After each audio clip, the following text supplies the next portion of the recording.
अस्सलाम वालेकुम, this is Usama बुर्चा और हमारा आज का टॉपिक है कि यूके स्टूडेंट वीज़ा के लिए हमें कौन कौन से डॉक्यूमेंट्स चाहिए। पहले मैंने सिर्फ बताया था कि हमें डॉक्यूमेंट्स कौन चाहिए ऑफर लेटर के लिए, लेकिन मैं अब स्टार्ट से लेके एंड तक इसको डिसअसेंबल करूँगा आपके सामने कि आपको कौन कौन सी चीज़ चाहिए। सबसे पहले तो आपको मैंने ऑफर लेटर के लिए डॉक्यूमेंट्स बता दिए थे। उसमें आइट्स आ रहा था और दो होप सर्टिफिकेट, दो रिकमेंडेशन लेटर आ रहे थे, एक होप सर्टिफिकेट आ रहा था, आपकी DMC आ रही थी टिल 7th सेमेस्टर, अगर आप 7th में या 8th में वो आ रही थी आपकी, और उसके बाद आपका पासपोर्ट आ रहा था, वैलिड ID कार्ड आ रहा था। ये आपके डॉक्यूमेंट्स हो गए ऑफर लेटर के। जब आपका ऑफर लेटर आ जाता है तो उसके बाद आपने ये सारी चीज़ें कंप्लीट करनी है। जब आपका ऑफर लेटर आ जाएगा तो उसमें आपने फ़ी सबमिट करवानी है। अब फ़ी जितनी भी आपकी बनती है, फ़ी डिपेंडिंग ऑन ईच स्टूडेंट, उसका अपना अपना सबका सिनेरियो होता है, अपना अपना सबकी फ़ीस बनती है, अपना अपना कोर्स के हिसाब से, यूनिवर्सिटी के हिसाब से फ़ीस बनती है।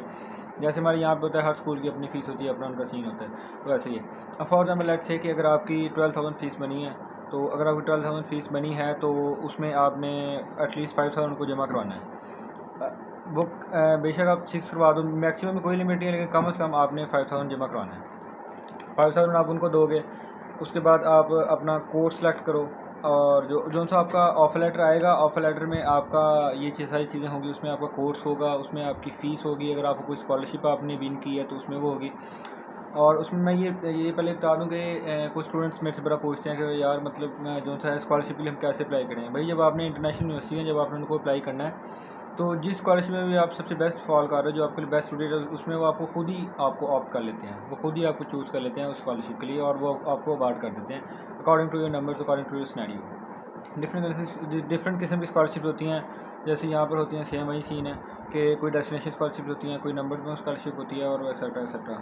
और उसमें आपका प्लेसमेंट वहाँ पे यूके में जो सा होता है, वहाँ पे डिग्रीज प्लेसमेंट नॉन प्लेसमेंट होती हैं। स्पेशली जो सी बिजनेस या साइंस डिग्रीज होती हैं, वो प्लेसमेंट और नॉन प्लेसमेंट होती हैं। जो प्लेसमेंट होता है उस पर यह होता है कि यूनिवर्सिटी का आपको पहले पढ़ाते हैं, उसके बाद आपको 1 साल की इंटर्नशिप, पेड इंटर्नशिप होती है वो, तो उसके आपको 5 to 600 पाउंड्स वो आपको चार्ज करते हैं यूनिवर्सिटी, वो पेड इंटर्नशिप होती है।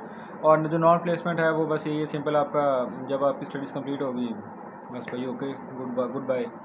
अच्छा, उसमें ये होगा कि आपने 45% अपनी फ़ीस दे दी, 12,000 में से अगर है तो 500 दे दिया, 5,000 दे दिया। उसके बाद आपने उनको जब आपने कैश के लिए अप्लाई करना है, तो जब कैश के लिए अप्लाई करना है, जो प्रीवियस डॉक्यूमेंट्स हैं वो सारे पूरे होने चाहिए, और उसके साथ आपकी ट्रांसक्रिप्ट होनी चाहिए डिग्री की।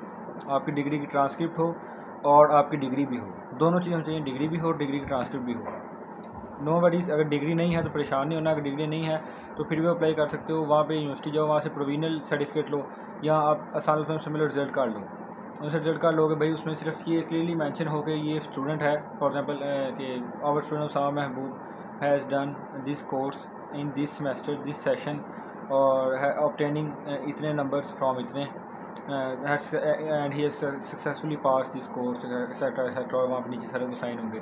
वो आपका एक किस्म का रिजल्ट कार्ड वो भी चल जाता है डिग्री की जगह, क्योंकि डिग्री तो तकरीबन 2 महीने लेते हैं उन्होंने एवरेज। अब आप अपनी यूनिवर्सिटी में पता कर लेना कि आपकी यूनिवर्सिटी कितना टाइम लेती है। ट्रांसक्रिप्ट ले लो, प्रोविजनल सर्टिफिकेट ले लो, डिग्री की ज़रूरत नहीं है। और उसके बाद आपको कैश आ जाएगा। जब आपका कैश है, कैश होता है कन्फर्मेशन ऑफ स्टडीज़। जब आपका कैश आ जाएगा तो उसके बाद आपका वीज़ा अप्लाई होगा। कैश आने के बाद आपका वीज़ा अप्लाई होगा। जब आपका कैश आना है, आपके पास ये सारी चीज़ें होंगी, तो तब आपका वीज़ा अप्लाई होगा। उसमें तकरीबन ऑलमोस्ट 10 to 11 थिंग्स होती हैं, वो आपको चाहिए फॉर टू अप्लाई वीज़ा। और जब आपने कैश के लिए अप्लाई करना है तो आपके पास ये फॉलोइंग डॉक्यूमेंट्स लाजमी होने चाहिए। उसमें आपका है, सबसे पहले आपका पासपोर्ट है, आपकी चेकलिस्ट है, जो थी आपकी चेकलिस्ट वो होती है जब आप वीज़ा अप्लाई करते हो, जो आपका एजेंट अप्लाई करता है। अगर आप खुद अप्लाई कर रहे हो तो आपके पास खुद आएगी। उसमें आपकी सारी चीज़ें लिखी होती हैं, आपका नेम, डेट ऑफ बर्थ, फलाना फलाना, आपकी सारी उसमें ना चीज़ें, आपकी डिटेल्स वगैरह लिखी होती हैं, उसको चेकलिस्ट कहते हैं। वो आपको ईमेल में आती है जब आप अप्लाई करते हो वीज़ा के लिए। उसके बाद आपको कैश चाहिए, जो आपका कन्फर्मेशन ऑफ एडमिशन है वो चाहिए आपका। और उसके बाद आपको अकाउंट मेंटेनेंस लेटर चाहिए। आपकी बैंक आपको देगी, मुख्तलिफ बैंक मुख्तलिफ रेट चार्ज करते हैं अकाउंट मेंटेनेंस लेटर देने का। आपने वो अकाउंट मेंटेनेंस लेटर लेना है, और वो 1 मंथ का होना चाहिए। जब आप वीज़ा अप्लाई करते हो तो उसमें 1 मंथ का वो अकाउंट मेंटेनेंस लेटर होना चाहिए। और उसके बाद बैंक स्टेटमेंट चाहिए। Bank statement depending on your fee और डिपेंडिंग ऑन योर सिटी। अगर आप लंदन में रह रहे हो तो वो आप नेट पे जाओ, उनकी वेबसाइट से देखो, वहाँ पे लिखा हुआ है। अगर लंदन में जाओ तो समथिंग 2000 समथिंग पाउंड है, और अगर आप आउटसाइड ऑफ लंदन हो तो उसमें 1400 समथिंग पाउंड है। वो आपको आपने ख़ुद भी अपनी जो है बैंक स्टेटमेंट वो कैलकुलेट कर सकते हो। आपकी फ़ी पे डिपेंड करती है बैंक स्टेटमेंट।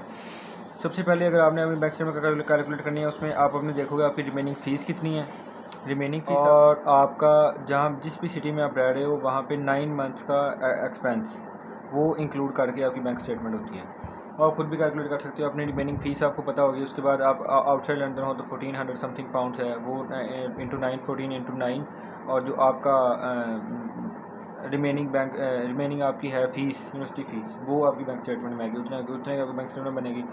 कोई हार्ड एंड फास्ट रूल नहीं है कि इतनी ही बनेगी, वो समथिंग अराउंड अबाउट 35 से लेकर 45 के दरमियान बन जाती है।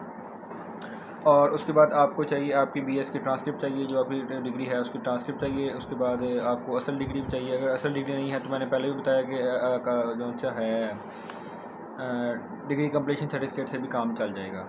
और उसके बाद आपको अपनी इंटर की चाहिए, ओरिजिनल सर्टिफिकेट चाहिए। और उसके बाद मैट्रिक का ओरिजिनल सर्टिफिकेट चाहिए, और आइट्स चाहिए, और टीबी टेस्ट जो आपने करवाया होगा वो आपको चाहिए। तो ये आपका है जी कैश लेटर के लिए। जब आपको कैश लेटर आएगा तब उसके बाद आप वीज़ा अप्लाई करेंगे। वीज़ा अप्लाई के लिए मैंने आपको ये 10 to 11 डॉक्यूमेंट्स बताए हैं, ये आपके पास होने चाहिए कंप्लीट, तब आपका वीज़ा अप्लाई होगा।